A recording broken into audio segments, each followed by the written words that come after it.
Welcome to Power Apps with Wes. I'm your host, Wes.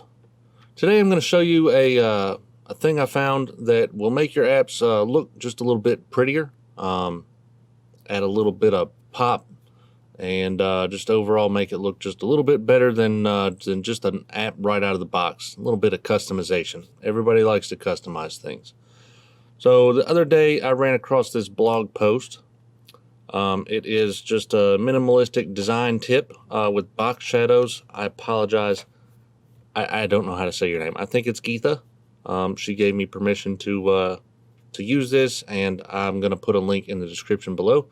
Basically, it's just an HTML text control on the screen, and you put it and design it to where it fits around your button that you're going to push, and it just gives it a nice a drop shadow effect. So this is the blog post. I'm just scrolling down through here, but you can see kind of how it can help pop that button right off the screen. So let's just get right into it. I'm just going to copy this code. I'm going to copy this code, and I'm going to put it over here on an app I made just the other day to help out with some business processes we've got.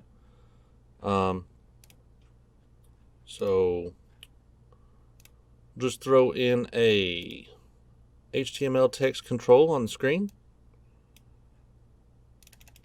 and then we'll go ahead and paste that code that we got from the blog post. And then you can see that there's a little bit in here, and there's this scrolling thing here. So we'll just open this up so the scroll box goes away, and this can really be as big as you need it to be, but let's not make it too big, right? So my let's just go ahead and delete that one. So my button here is 150 by 150 pixels. That's what my graphics designer gave me. So that's what I'm going to use. So this here, and we'll just go kind of through it here. If you go back over to the blog post, you can see all the different properties of the box shadow. So we'll just go through it. Margin, that is your margin from the top left corner. So if I change this to 1 pixel, you can see how the box moved up a little bit. We're going to leave it at 10 because I like the spread on my boxes to be just a little bit more, so I like the 10 pixels there. The width, I said my button is around 150, so we'll start with 150 and 150, and we'll see how that fits over top of the button. Ooh, my button's square, and this has a radius.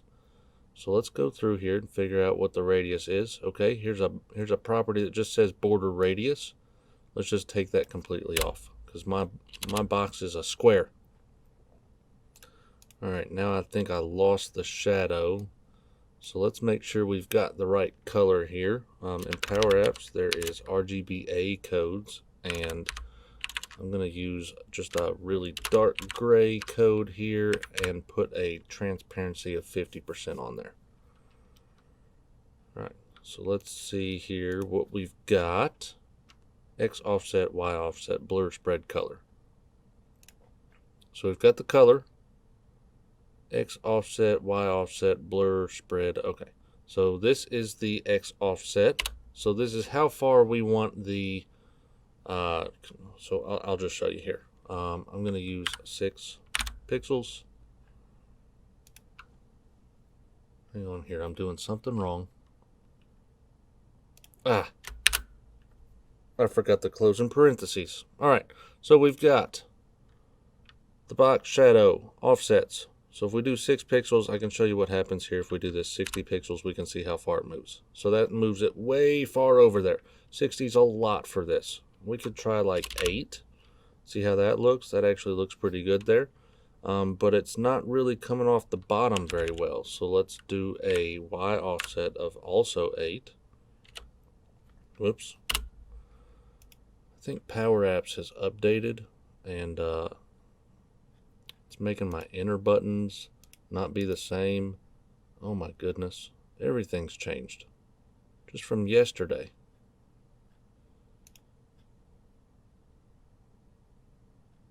All right, whatever. I guess I can't move that box anymore. Oh, look at that. New features with Wes. Alright, let's make this look right. The box.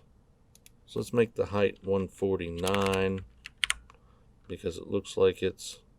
I just don't have it in the right spot yet. So let's leave this at 150. Background color box shadow 8 by 8. And this was what? This was our blur.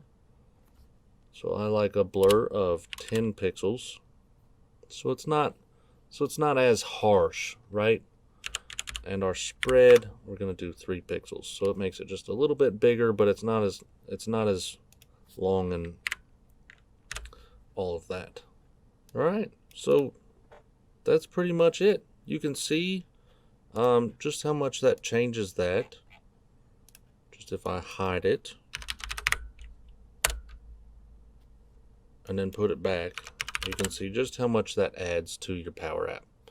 You know, it just makes that button pop off the screen just that little bit more, so it just makes it prettier and people are like, oh, this is pleasing to my eyes. All right. So this has been Power Apps with Wes. If you want to check out the blog post a little bit more, I'll have a link in the description. And we'll see you in the next one.